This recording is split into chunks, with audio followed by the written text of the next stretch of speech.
E hoje nós vamos finalizar essa sessão com o Albion Fox Ballinger.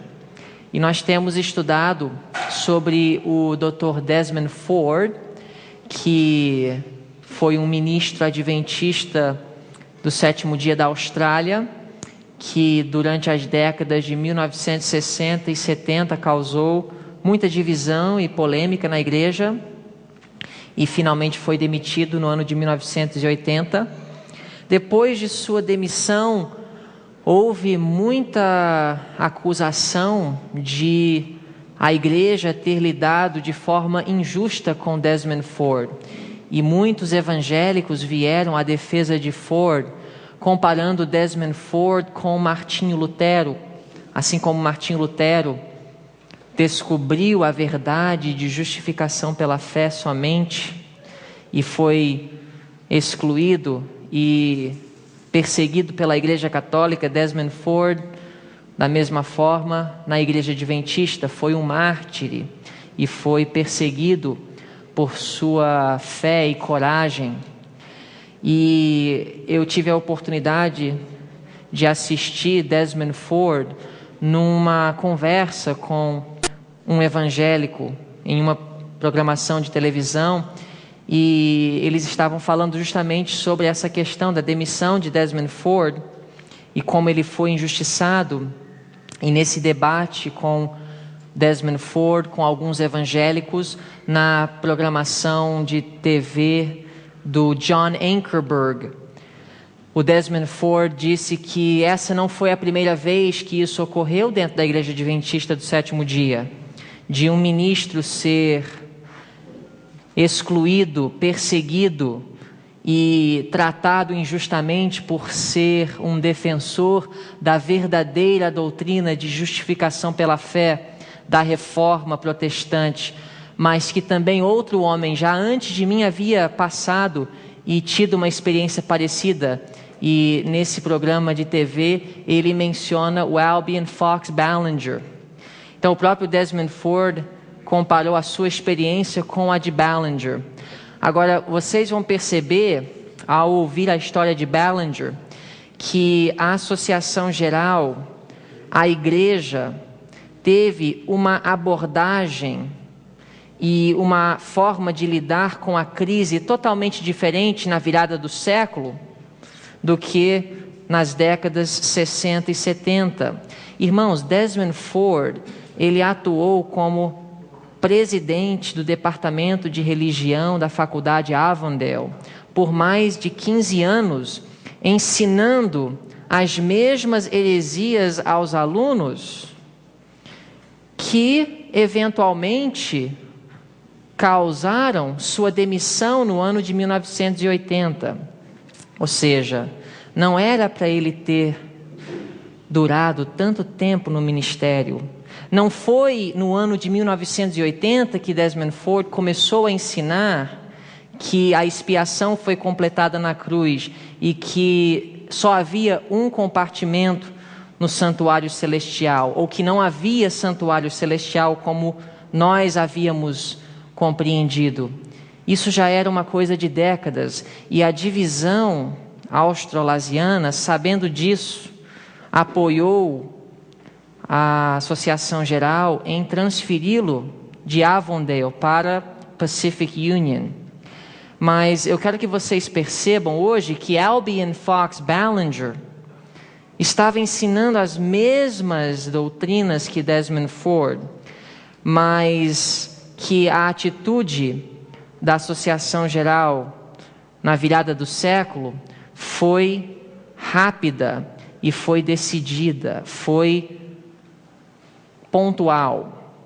Quem era Albion Ballinger? Ele nasceu em 1861 num lar adventista, sendo seu pai um ministro da igreja, John Fox Ballinger. Ele iniciou um ministério promissor com 29 anos na área de liberdade religiosa, ocupando o cargo de secretário da Associação Nacional de Liberdade Religiosa. Trabalhou perto do Alonzo Jones. Ele foi editor da American Sentinel em 1894, o equivalente ao que hoje nós conhecemos como a revista Liberty, Liberdade, antes de ser enviado para a Europa. Enquanto estava na Irlanda, chegou à conclusão de que o dia da expiação não havia começado em 1844. O pastor Andros, que trabalhou com Ballinger na Europa, descreveu uma conversa que tiveram no início de 1905. Então aqui nós temos o pastor Andros relatando uma conversa que ele teve com Ballinger quando ambos trabalhavam juntos na Europa. Uma noite depois de pregar sobre o santuário em Londres, ele ficou desencorajado e disse-me: se o Senhor me ajudar, eu jamais pregarei essa mensagem de novo até eu compreender por mim mesmo esse assunto. Então, esse foi o relato de Andros, pode ser encontrado em Bible Study número 2, 13 de julho de 1911, páginas 13 e 14. Ao estudar o assunto por si mesmo, ele encontrou o que ele julgava ser nova luz e apresentou-a à Comissão da União Britânica no início de 1905. Depois desse concílio, o pastor Farnsworth comunicou ao pastor Daniels através de uma carta, o qual escreveu a William White. Então aqui nós temos o William Farnsworth, que estava também na Europa e também tomou conhecimento das ideias errôneas de Ballinger. Farnsworth havia escrito para Daniels: o irmão Ballinger chegou a uma conclusão em sua mente que, a meu ver, o incapacitaria completamente de pregar a mensagem. Ele tem estudado muito o assunto do santuário recentemente e chegou à conclusão que a expiação de Cristo foi completa quando ele foi crucificado. E quando subiu ao céu, foi imediatamente ao lugar santíssimo e que seu ministério desde então se realiza lá. Como que isso poderia minar a doutrina adventista do sétimo dia? Bom, se a expiação foi completa na cruz, e se Jesus, quando subiu ao céu, foi direto para o Santíssimo, que valor tem 1844 para nós? Será que realmente o santuário está sendo purificado a partir de 22 de outubro desse ano? Será que nós realmente conseguimos resolver o mistério do desapontamento do movimento millerita? Essa foi uma carta de Daniels a Willie White, 16 de março de 1905.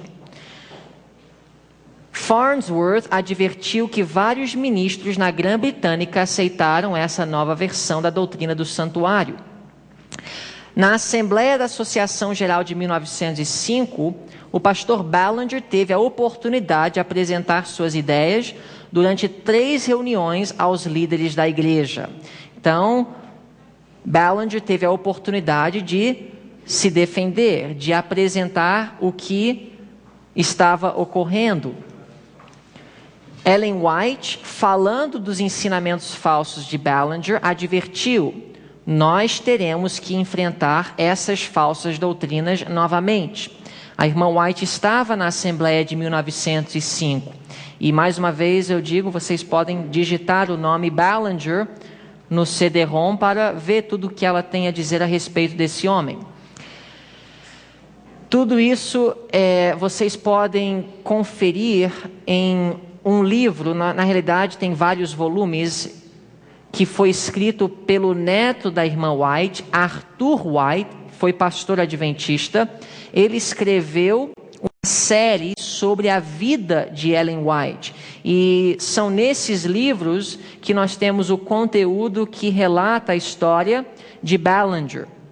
Porque tudo que você for encontrar nos próprios escritos de Ellen White sobre Ballinger não vai te dar todo o contexto histórico que levou a irmã White a escrever o que ela escreveu acerca da apostasia de Ballinger. Então, todo o contexto histórico, tudo que eu apresentei para vocês até agora nessa palestra, vocês podem conferir através dessa fonte aqui. Arthur White, 1981 foi quando esse livro foi lançado, que é a biografia de Ellen White, volume 5, The Early Elmshaven Years, que abrange a vida de Ellen White de 1900 a 1905, páginas 405 a 413. Irmãos, muito esclarecedor essa seção desse livro, falando sobre a apostasia de Ballinger. É como se a história de Desmond Ford estava sendo contada antes que ela viesse a ser desenrolar. No final da Assembleia foi decidido demiti-lo do Ministério Adventista, embora ele não tenha se unido a nenhuma outra denominação. Em 1914, assumiu a direção de um periódico chamado The Gathering Call, previamente editado por um membro da Igreja de Deus do Sétimo Dia, que foi outra igreja do movimento milerita. Acreditavam que organizar implicava em tornar um movimento Babilônia. E isso levou tempo para ser corrigido, mas eventualmente foi corrigido. Em 1860, nós, pela primeira vez, adotamos um nome, Adventista do Sétimo Dia. Vários nomes foram considerados até que chegasse a uma conclusão baseado no próprio apoio de Ellen White, que este era o nome escolhido por Deus, Adventista do Sétimo Dia.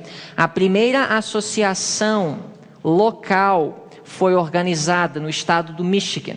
Então, a Associação do Michigan foi a primeira associação erguida entre os adventistas do sétimo dia.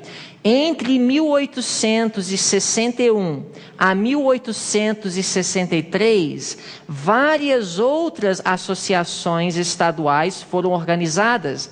E com isso foi criada a necessidade de uma associação geral. Porque senão você teria várias associações, mas nenhuma entidade maior para trazê-las a uma união. Na época não existia ainda união. Então, em 1863, quando a Associação Geral foi organizada, você tinha a Associação Geral nos Estados Unidos e mais ou menos 8 associações estaduais. Não havia união. Então, nós estamos agora no final do século XIX. George Butler, presidente da Associação Geral, de 1871 a 1874 e 1880 a 1888, disse certa vez: nunca houve um grande movimento nesse mundo sem um líder. Review and Herald, 18 de novembro de 1873. George Butler, ele era um líder centralizador. E ele acreditava que, logicamente, um movimento precisa de um líder, mas as suas ideias nem sempre correspondiam com a filosofia de Tiago e Ellen White quanto à organização da igreja. Por sua vez, Tiago White já tinha uma visão mais de um descentralizador.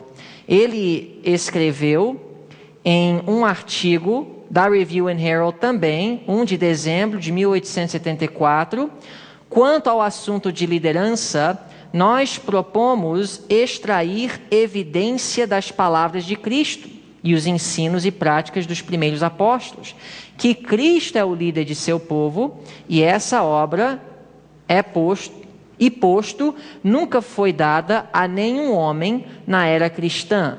Tiago White já acreditava que, no caso, a posição do presidente da Associação Geral ou de qualquer associação teria que ter certas limitações e que precisaria haver uma descentralização de poder. Por exemplo, a Associação Geral não deveria reger a obra e tentar manejar em todos os pormenores, todos os detalhes da obra nas diversas localidades.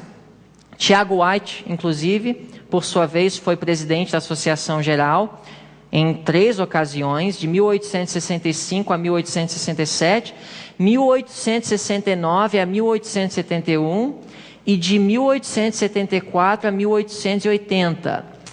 Os irmãos sabem por que Tiago White não foi o primeiro presidente da Associação Geral?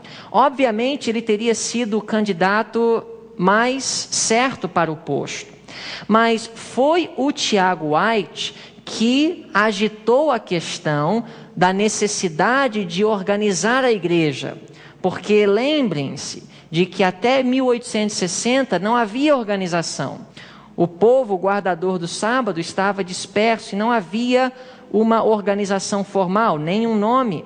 E foi Tiago White, também com o apoio de Ellen White, sua esposa, a profetisa, que promoveu a ideia de organizar. Ele julgou que seria uma aparência do mal ele mesmo ser presidente da Associação Geral, sendo ele aquele que mais trabalhou para promover a ideia de organizar. Por isso, João Barrington foi o primeiro presidente da Associação Geral. O nome de Tiago White foi sugerido. Obviamente, ele era o homem mais capaz e mais certo para o posto, mas ele recusou, crendo que isso não teria sido melhor. Ele e sua esposa já eram criticados por muitos motivos. Muita má suspeita girava em torno do casal White. E ele sabia que isso não ia repercutir bem, então ele recusou de aceitar um direito que era seu, sabendo que era importante ele sempre viver acima da repreensão. Mas em 1865 ele assumiu o posto. Mas ele foi um presidente modelo, porque ele não era um ditador e um controlador, mas tentava persuadir através do amor e, logicamente, através da educação, educando a mente do povo e ensinando o povo a pensar corretamente. Assim, ele acreditava que a igreja adventista cresceria. Ellen White, reconhecendo para onde esse conceito do pastor Butler, de centralizador, de uma presidência forte poderia levar, também ressaltou os perigos do juízo de uma só pessoa controlando a mente de outras.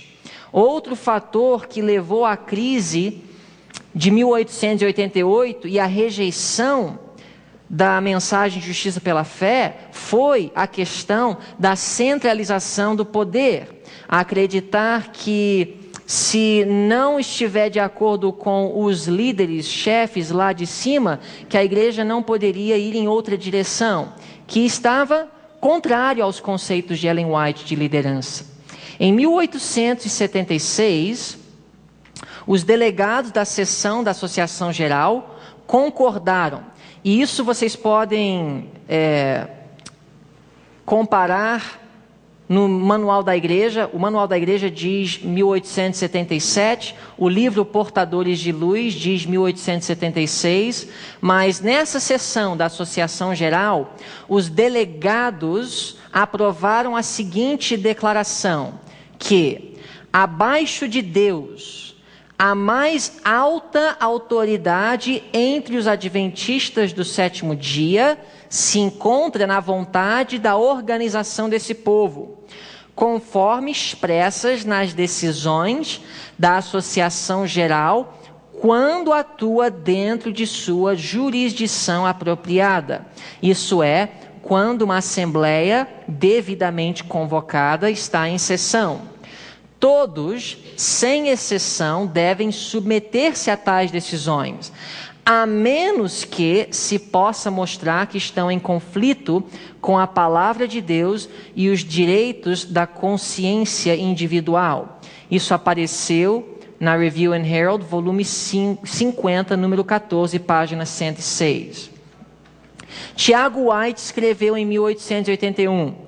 O ministro que depende de qualquer comissão de associação para a direção se retira das mãos de Cristo.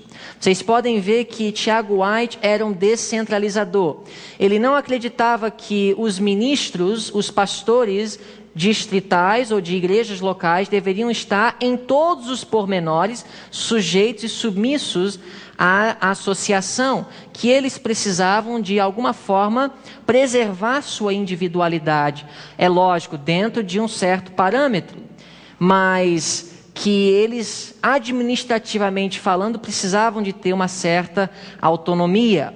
O ministro que depende de qualquer comissão de associação para a direção se retira das mãos de Cristo. Ou seja, reconhecendo mais uma vez esse conceito de que Cristo é o cabeça da igreja. Alonzo Jones, em 1889, escreveu: Cristo é a cabeça, não somente do corpo, mas de todos os membros do corpo, todo homem. Nenhum homem é a cabeça de outro, mas Cristo é a cabeça de todos os homens.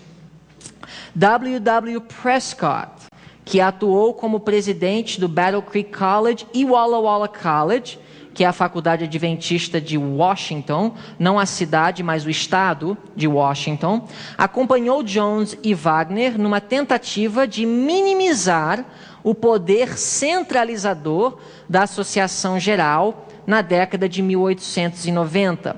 Foi, obviamente, visto justamente na Assembleia de 1888 como é perigoso centralizar muito poder na Associação Geral, porque foi visto que, por essa centralização de poder, quando o presidente da Associação Geral não concordou e aceitou a mensagem de Jones e Wagner, só por sua posição, não pelo conteúdo de suas argumentações, mas pela sua posição, ele conseguiu influenciar e manter muitas pessoas longe de Jones e Wagner e sua mensagem de justiça pela fé. Em setembro de 1895, Ellen White escreveu da Austrália: o poder arbitrário que se tem desenvolvido, como se a posição tivesse feito dos homens deuses, faz-me temer e deveria causar temor. É uma maldição onde quer e por quem quer que seja exercido. Testemunhos para Ministros 359 a 361 tem o contexto dessa declaração, onde Ellen White advertiu contra o poder monárquico que estava tomando conta e dominando a administração da igreja. Ela advertiu contra isso, fazendo que uma posição não torna ou não faz de um homem Deus. A posição não quer dizer que a pessoa é infalível, mesmo vindo de uma pessoa de uma posição alta. Precisa o crente pensante, inteligente, averiguar se aquilo que está sendo falado está em harmonia ou não com a palavra de Deus. Paulo nos deu esse exemplo. Em Gálatas capítulo 1, ele disse: se eu, o mesmo anjo do céu, vier com outra mensagem, outro evangelho, a não ser o que eu já lhe apresentei, que seja anátema.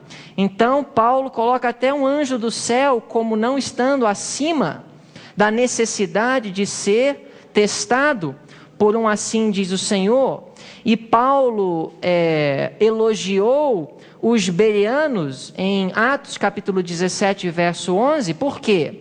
Porque eles averiguavam se as coisas que Paulo estava ensinando eram realmente ou estavam realmente fundamentados na Bíblia. Então Paulo reconheceu que sua posição não fazia dele um Deus ou um intérprete infalível das Escrituras. Uma expansão institucional em Battle Creek nas áreas de saúde, publicação e educação exigiu mais que mais adventistas permanecessem lá, que significava que havia menos adventistas disponíveis em outras partes do mundo. Vocês podem lembrar que Ellen White advertiu contra a formação de um centro de Jerusalém em Battle Creek, porque Battle Creek se tornou uma cidade praticamente adventista. Uma grande concentração de adventistas se encontrava em Battle Creek, e as maiores instituições da igreja, a própria sede da Associação Geral, tudo em Battle Creek. Isso foi algo que não estava em harmonia com a vontade de Deus. Isso levou Ellen White a declarar em 1896: o povo está sendo animado a se centralizar em Battle Creek, e dão o dízimo e exercem sua influência para a edificação de uma moderna Jerusalém que não é segundo a ordem de Deus. Nessa obra, outros lugares são despojados de facilidades que deviam ter. Aumentai, sim, ampliai, mas não num só lugar. Ide e estabeleceis centros de influência em lugares em que nada ou quase nada foi feito. Parti vossa massa consolidada. Difundi os salvadores raios de luz. Irradiai a luz pelos recantos obscurecidos da terra. Então esse foi o conselho de Ellen White: descentralizar o poder e espalhai. No dia 13 de março de 1896, ela escreveu numa carta para líderes: há pesadas responsabilidades em demasia sobre uns poucos homens, e alguns não fazem de Deus o seu conselheiro.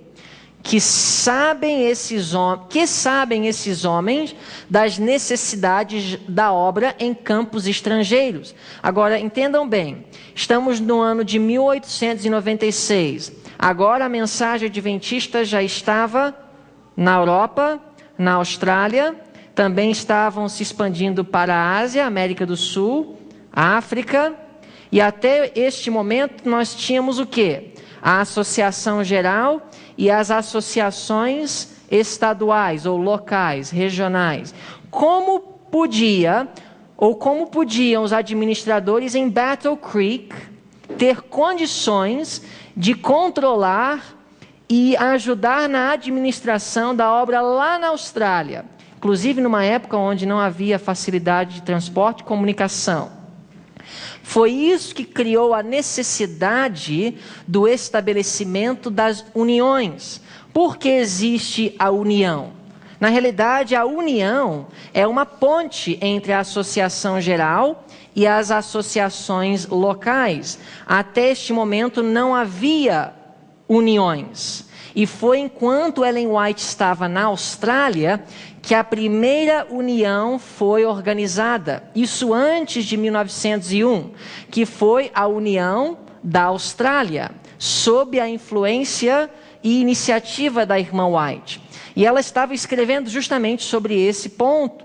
Que sabem esses homens em Battle Creek das necessidades da obra em campos estrangeiros? De que modo poderão saber como decidir as perguntas que lhes vêm pedindo informação? Seriam necessários 3 meses para os que estão em campos estrangeiros receberem a resposta de suas perguntas, mesmo que não houvesse demora em escrever. Testemunhos para Ministros, página 321. Vocês entenderam como a estrutura que originalmente foi elaborada, que estava apropriada na época para as necessidades da época. Em 1863, já não dava conta das necessidades de 1896. Quando a Associação Geral foi organizada, a mensagem adventista não tinha nem chegado no oeste dos Estados Unidos, mas depois de 30 anos, agora estava espalhada em vários continentes. Ou seja, uma estrutura de associação geral e associações locais não era prática para atender às demandas da igreja. Seriam necessários 3 meses para os que estão em campos estrangeiros receberem a resposta às suas perguntas, mesmo que não houvessem demora em escrever. No dia 1 de julho de 1896, ela escreveu da Austrália aos líderes em Battle Creek: A voz de Battle Creek, que tem sido considerada como autoridade para determinar de que maneira deve ser efetuada a obra, não é mais a voz de Deus. Manuscript Releases, volume 17, página 185. Agora, essa declaração precisa ser considerada em seu contexto. Ellen White aqui não está minando a autoridade da Associação Geral, mas o que ela estava dizendo é, à luz das circunstâncias daquele momento e baseado nas orientações que estavam sendo dadas de Battle Creek às associações espalhadas no mundo, ela não poderia considerar aquilo a voz de Deus. Isso não quer dizer que Deus tinha abandonado a igreja e que agora não havia mais autoridade na Assembleia da Associação Geral. Em agosto de 1896, ela escreveu de Cooranbong, Austrália, a presidentes de associações: não é sensato escolher só um homem para presidente da Associação Geral. A obra da Associação Geral tem se estendido e algumas coisas se têm tornado desnecessariamente complicadas.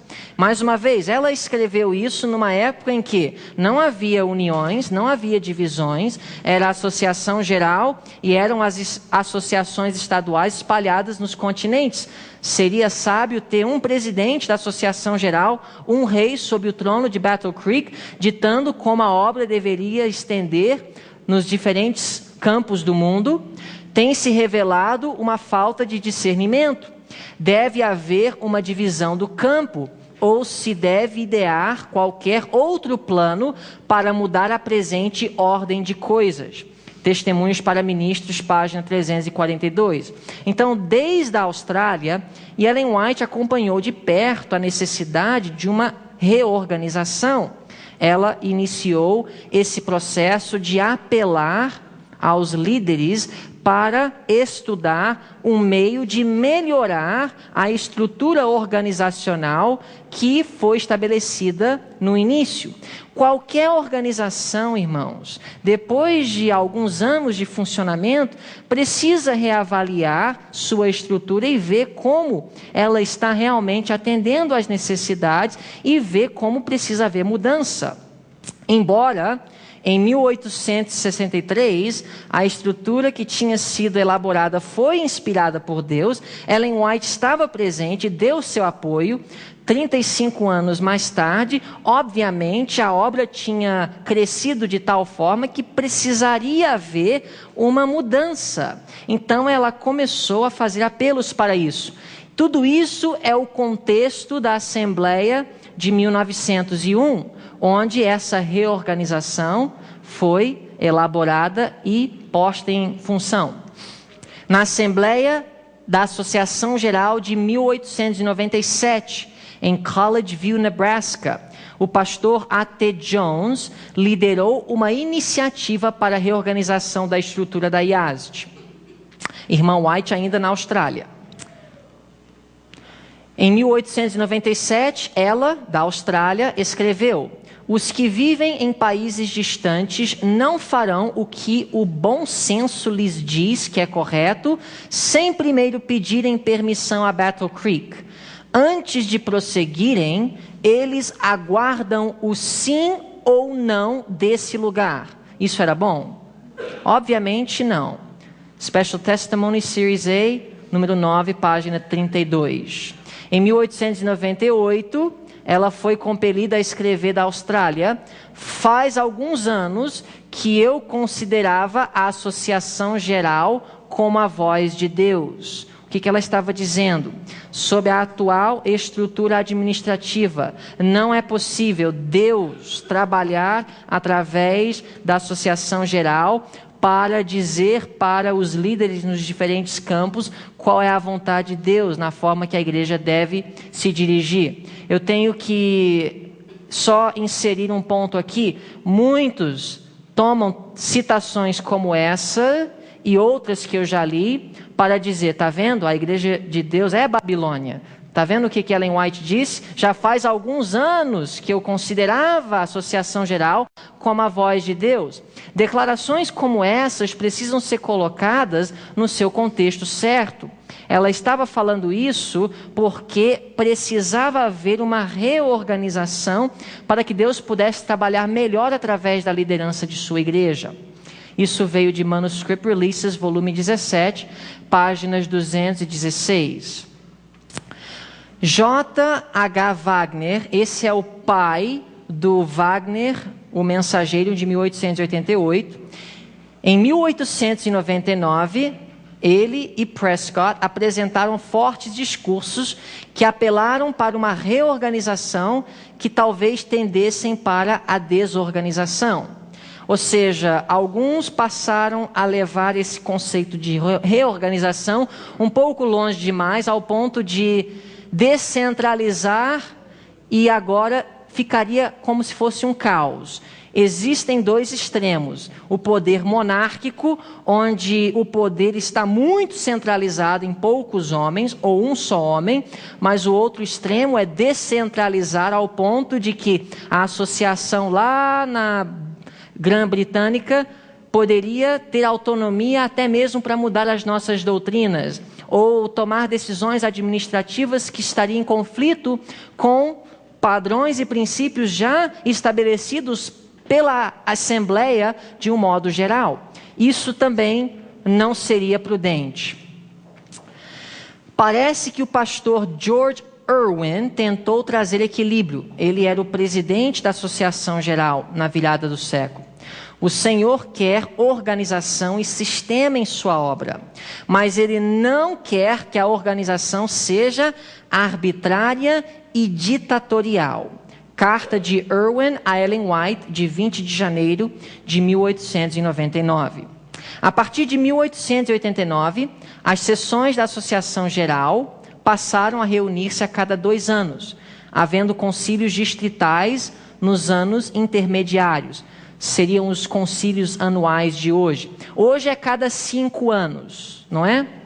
Mas na época, a partir de 1889, era a cada 2 anos. Antes de 1889, a Assembleia da Associação Geral se realizava a cada ano. Imagina o que seria hoje. Não é prático, pelas despesas de ter que reunir todos os delegados de todos os cantos do mundo, não haveria condições, já é pesado cada 5 anos. Mas esse processo foi gradual. Foi de 1 ano, a partir de 1889, para cada 2 anos, mais tarde passou a ser a cada 4 anos, e foi a partir do ano de 1970 que as Assembleias da Associação Geral passaram a ser a cada 5 anos. No outono de 1900, Ellen White regressou da Austrália, onde serviu desde 92. Em 1901, a Igreja Adventista do Sétimo Dia tinha mais ou menos 78 mil membros, 57 associações e 41 missões espalhados no mundo. Então, essa era a igreja em 1901. Já não era mais tão prático a estrutura que foi elaborada em 1863. A Associação Geral, portanto, não tinha mais condições de dar a atenção necessária às associações como podia na década de 60 e 70. Na mensagem inicial de Ellen White, em 2 de abril de 1901, à Assembleia da Associação Geral, em Battle Creek, foi dito: pois bem, desejo dizer que Deus não pôs algum régio poder em nossas fileiras para controlar este ou aquele ramo da obra. O trabalho tem sido muito restringido pelos esforços para controlá-lo em todo sentido. Precisa haver uma renovação, uma reorganização. Tem de ser introduzido um poder e vigor nas comissões que são necessárias. Isso desses homens se encontrarem num lugar sagrado para serem como a voz de Deus para o povo, conforme antes acreditávamos ser a Associação Geral, é algo que já passou. General Conference Bulletin, 3 de abril de 1901, página 25. Não é necessário mandar pedir o conselho de Battle Creek a milhares de quilômetros de distância e ter então de esperar semanas pela resposta. Aqueles que se encontram no próprio local devem decidir o que tem de ser feito. General Conference Bulletin, 5 de abril de 1901, páginas 69 e 70. Ellen White falou fervorosamente a favor da reorganização da igreja nessa sessão. A avaliação de Ellen White da Assembleia foi positiva. Ela escreveu depois: durante a Assembleia da Associação Geral, o Senhor atuou poderosamente por seu povo. Toda vez que penso nessa reunião, uma agradável solenidade se apodera de mim, transmitindo-me a alma um fulgor de gratidão. Vimos os majestosos passos do Senhor no nosso Redentor. Louvamos o seu santo nome, pois ele trouxe livramento a seu povo. Parece uma declaração de alguém que acreditava que Deus havia abandonado a igreja? Isso foi depois da Assembleia de 1901.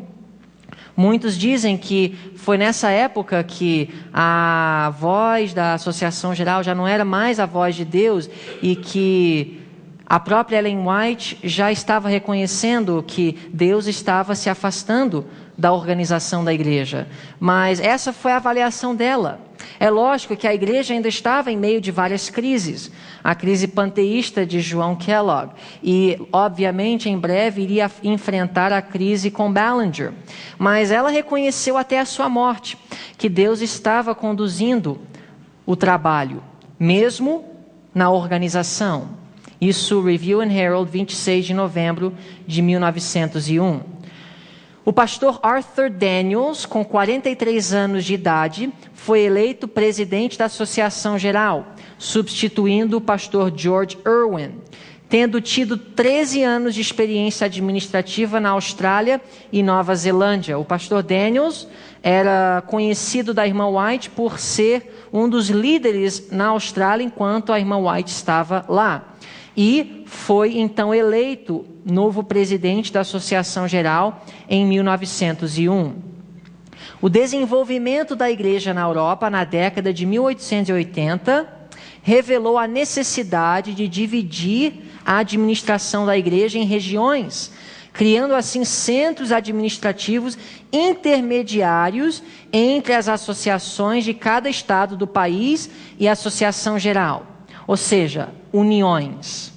Em 1888, a Comissão Executiva da Associação Geral dividiu a América do Norte em 4 grandes distritos, sendo ampliados para 6 no ano seguinte, baseados na geografia e número de membros da igreja, mas ainda não eram conhecidas como uniões.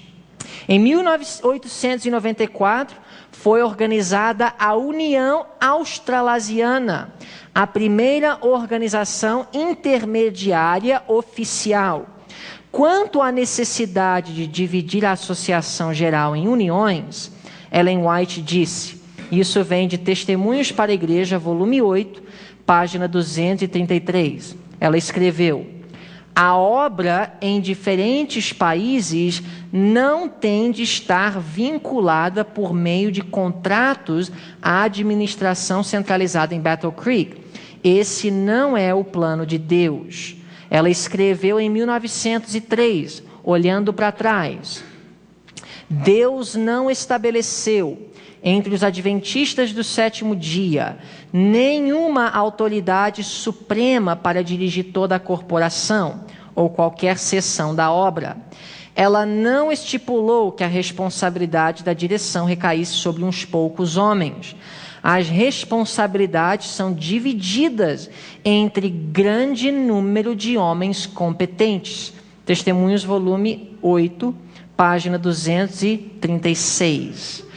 Cada membro da igreja, ela escreveu, tem participação na escolha dos oficiais da igreja. E aqui nós temos o ideal, o sistema de governo eclesiástico que nós chamamos representativo. Cada membro da igreja tem participação, deve ter participação ativa na escolha dos oficiais daquela igreja local. Esta escolhe os oficiais das associações estaduais.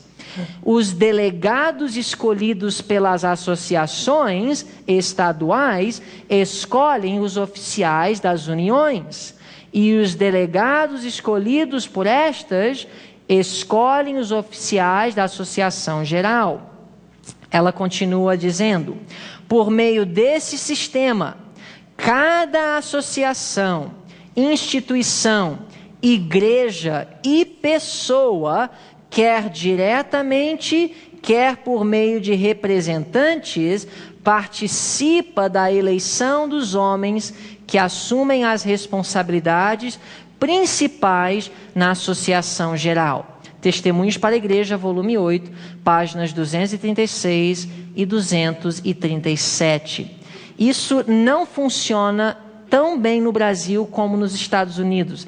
Eu vejo muito pouca ignorância entre os membros em geral sobre como funciona a organização e a estrutura organizacional da nossa igreja, os próprios direitos que os membros têm de participarem ativamente de todas as decisões importantes tomadas no nível local, e até mesmo como deve ser escolhido os representantes das igrejas locais para participarem das decisões que são tomadas na associação, até mesmo na escolha, por exemplo, do presidente de uma associação local. Os membros, quer diretamente ou por representação, deveriam ter voz em tais decisões.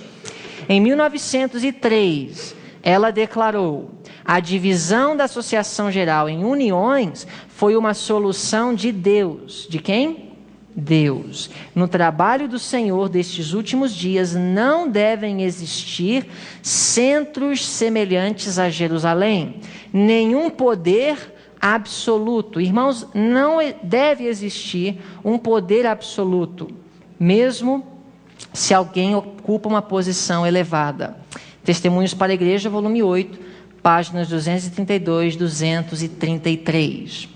Por vezes, quando um pequeno grupo de homens, aos quais se acha confiada a direção geral da obra, tem procurado, em nome da associação geral, exercer planos imprudentes e restringir a obra de Deus, tenho dito que eu não poderia por mais tempo considerar a voz da associação geral, representada por esses poucos homens, como a voz de Deus. Mais uma vez, essa declaração precisa ser compreendida em seu contexto. O que ela está dizendo? Quando algumas vezes um pequeno grupo de homens, tomando o nome da associação geral, ou seja, a autoridade da associação geral, começam a exercer planos imprudentes para restringir a obra de Deus, ela disse que não poderia considerar essas decisões, a voz da associação geral, no caso, como representando a voz de Deus. E um exemplo clássico disso, justamente no ano de 1904, amanhã nós vamos falar sobre o nascimento da obra de sustento próprio. O primeiro colégio de sustento próprio dentro da Igreja Adventista foi estabelecido, Madison College. A.G. Daniels, infelizmente, não deu o apoio que a irmã White gostaria que ele tivesse dado. Às vezes fez exigências às quais a irmã White disse para Sutherland e McGann que eles não podiam se submeter, e decisões foram tomadas em nível da Associação Geral. A União do Sul também, para restringir o trabalho de Madison. Mas a posição de Ellen White foi de nem sempre ser a vontade de Deus, seguir o conselho da liderança da igreja. Se ela estiver em conflito com um claro assim diz o Senhor, mais importa obedecer a Deus do que aos homens. E a irmã White propositalmente serviu como membro da mesa administrativa de Madison para demonstrar seu apoio àquela instituição que, embora não vinculada diretamente à Associação Geral ou alguma união, foi uma instituição estabelecida por Deus. Ela continua dizendo: mas isto não equivale a dizer que as decisões de uma associação geral composta de uma assembleia de homens representativos e devidamente designados de todas as partes do campo não deva ser respeitada. Deus ordenou que os representantes de sua igreja, de todas as partes da terra, quando reunidos numa associação geral, devam ter autoridade. O erro que alguns estão em perigo de cometer é dar a opinião e ao juízo de um homem ou de um pequeno grupo de homens a plena medida de autoridade e influência de que Deus revertiu sua igreja, no juízo e voz da associação geral reunida, ou seja, a assembleia da associação geral, para fazer planos para a prosperidade e avançamento de sua obra. Testemunhos para a Igreja, volume 9, páginas 260 e 261. São essas algumas das atividades que são feitas a cada 5 anos. É somente a Assembleia da Associação Geral que toma as decisões, como o apontamento do presidente, secretário e tesoureiro da Associação Geral, os presidentes das divisões e os vice-presidentes. É somente a igreja, quando reunida em sua legítima esfera, pode dizer qual é a posição oficial da igreja. Nenhuma divisão, união ou associação, ou igreja local, ou pastor distrital pode dizer: essa é a posição oficial da igreja sobre um determinado assunto, se essa posição ainda não foi adotada oficialmente e colocada em escrito pela Assembleia da Associação Geral, reunida de forma correta e em harmonia com a sua Constituição. E só para dar um exemplo, nós estivemos nesses últimos meses numa crise séria dentro da igreja, especialmente nos Estados Unidos, em relação à nossa doutrina do criacionismo. Nós tivemos várias dúvidas surgindo em faculdades adventistas quanto a isso. Nós tínhamos e ainda temos professores ensinando ideias questionáveis quanto à idade da terra e também se Deus realmente criou os céus e a terra em 6 dias literais de 24 horas. Mas até essa assembleia agora, nós nunca tínhamos definido exatamente, pelo menos não oficialmente, se realmente são 6 dias de 24 horas literais nos quais Deus criou os céus e a terra. É lógico que isso nunca foi um debate entre os pioneiros, nunca foi uma questão entre a igreja no início do século XX, mas agora surgiu um debate, estava fervoroso.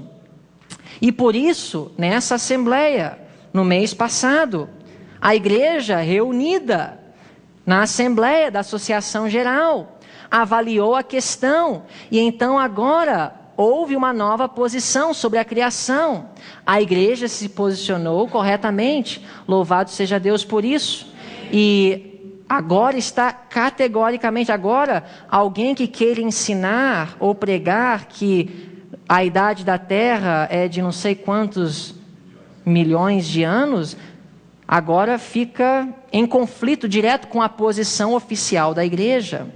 Mas agora é somente quando isso acontece que nós podemos dizer, essa é a posição oficial da igreja. É lógico que era a posição oficial da igreja que Deus criou o mundo em 6 dias literais e que esse ano tem 6.000 anos mais ou menos de idade, mas isso nunca tinha sido elaborado em escrito e votado oficialmente pela Assembleia, mas a situação criou essa necessidade e aconteceu, e o o novo presidente, no seu discurso de sábado, seu primeiro sermão, categoricamente deixou bem claro sua posição e até advertiu os membros em geral, mais de 70 mil ouvintes naquele estádio, sem contar aqueles que estavam ouvindo pela internet, contra qualquer pastor ou professor, ou seja lá quem for, que venha ensinar contrário a isso, e até apelou aos membros de manterem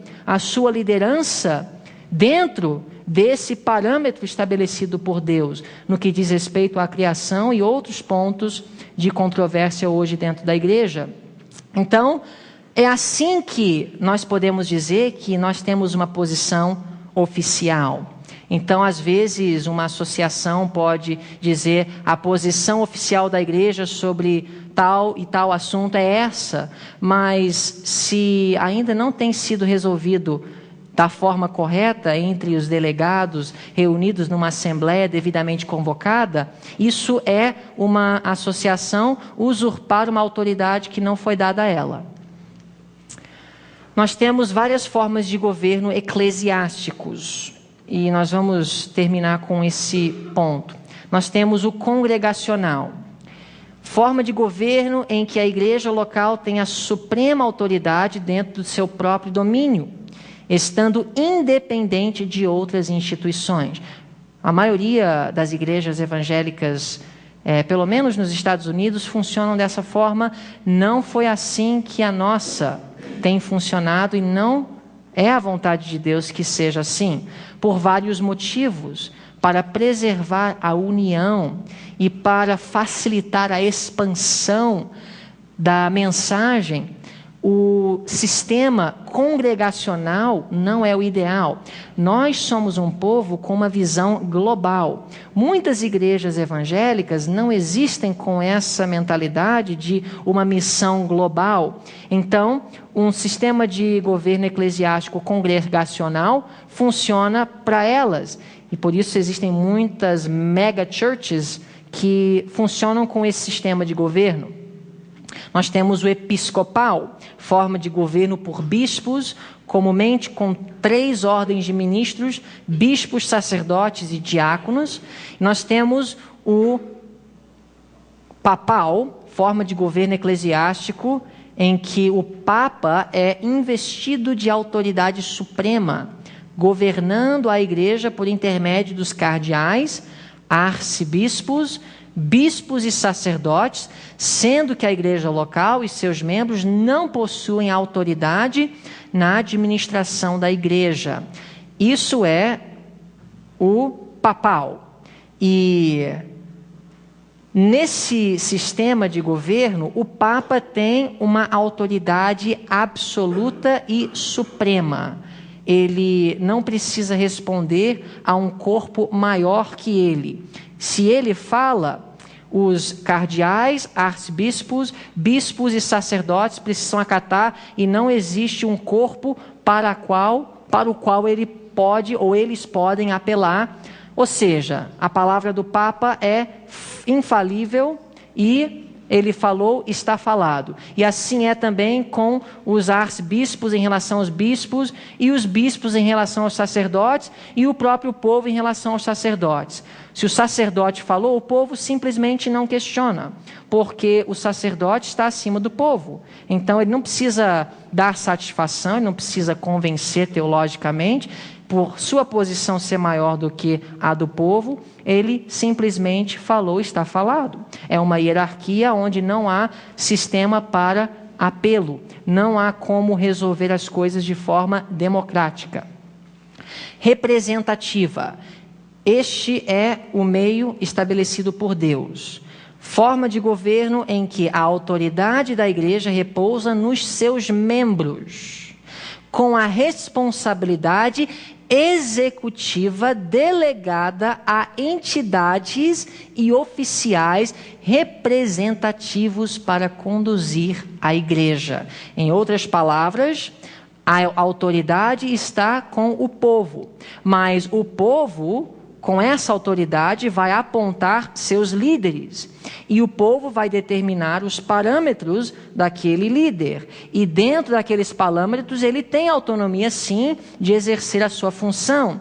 Mas, no final, ele presta conta com o povo. Ele está responsável ao povo. Ele não se acha acima do povo. Ele não se acha como o membro estando tão abaixo dele que ele não pode ser questionado pelo membro. E assim também, para ele ser eleito, é o povo que vai reconhecer nele a capacidade, qualificação de permanecer na posição que ele ocupa. É a forma representativa de governo eclesiástico. Como então funciona em nossa igreja? A partir de 1844, o primeiro nível foi estabelecido, o nível das igrejas locais. O primeiro nível de organização estabelecido entre os adventistas, guardadores do sábado, a igreja local é um corpo organizado e unido de crentes individuais. Em 1861, nós temos as associações estaduais e missões. Associações ou missões, quando é necessário subsídio financeiro da União, são corpos organizados de igreja em um estado, província ou território. E o próximo nível, que foi estabelecido em 1901, uniões são corpos organizados e unidos de associações e missões dentro de um território. E o próximo nível é a associação geral. A divisão não é necessariamente um nível. A divisão é apenas uma extensão da associação geral. Por isso que os presidentes das divisões são considerados vice-presidentes da associação geral. A divisão não é um nível entre a associação geral e a união. A divisão é a associação geral no Brasil ou na América do Sul, a divisão sul-americana. A divisão da Pacific Sul é a associação geral naquele lugar. E assim vai. As divisões são extensões da associação geral. A associação geral é a maior unidade da organização da IASD, abrangendo todas as uniões do mundo através de suas diversas divisões. As divisões foram criadas em 1913. Cada divisão é uma seção da Associação Geral com responsabilidade administrativa na área geográfica em que está localizada, como no caso a divisão sul-americana, que abrange essa região, os países de Argentina, Uruguai, Paraguai, Brasil, Peru, Chile e Equador. Então, nós temos aqui as divisões da nossa igreja no mundo. Nós temos hoje 13 divisões. A divisão da América do Sul, a Interamericana, a divisão norte-americana, da Pacific Sul, da África do Sul, Indiana, não sei como é que fala em português, mas Oceano Índio, e nós temos a Euroafricana, Índico, obrigado. Eu nem vou tentar pronunciar as outras em português, porque eu vou certamente errar, mas os irmãos deveriam buscar saber mais sobre a nossa estrutura organizacional, porque realmente é algo fascinante. Eu admiro como Deus tem estruturado um corpo mundial como a nossa igreja. E você vê, até mesmo frequentando uma Assembleia da Associação Geral, que é uma organização estabelecida por Deus e administrada por Deus. É lógico, nós estamos hoje em uma época de tremenda crise e apostasia na igreja, mas eu, assistindo essa assembleia passada da Associação Geral, saí com o coração convicto que essa é a igreja de Deus e que Deus está sob o controle. A eleição do pastor Ted Wilson, nós vamos falar mais sobre isso no sábado. Nós vimos ser a mão de Deus atuando em sua igreja, porque é um homem que certamente, pelo menos nos 5 anos que ele vai atuar como presidente, creio eu, pelo que eu vi vai fazer uma grande diferença para o bem na igreja em elevar a norma que tem sido rebaixada, pelo menos durante os últimos 20 anos, sob a presidência dos pastores Falkenberg e Paulsen, não julgando necessariamente a sinceridade deles, mas foi notório que em várias áreas, como a questão da ordenação da mulher, o homossexualismo, o criacionismo, as normas na igreja foram rebaixadas. A autoridade da Bíblia como a palavra de Deus. E em todos esses pontos, o pastor Ted Wilson, em seu primeiro discurso, como presidente da Associação Geral, demonstrou um compromisso fiel em querer trazer de volta a igreja a esses marcos antigos de integridade à palavra de Deus. Então aqui nós temos o exemplo da nossa divisão, que é a divisão da América do Sul, e as diferentes uniões da divisão sul-americana. E, no caso, nós estamos aqui no Brasil, no lado oeste. Então nós temos a União Oeste Brasileira e as diferentes associações que estão sob a administração dessa união e, lógico,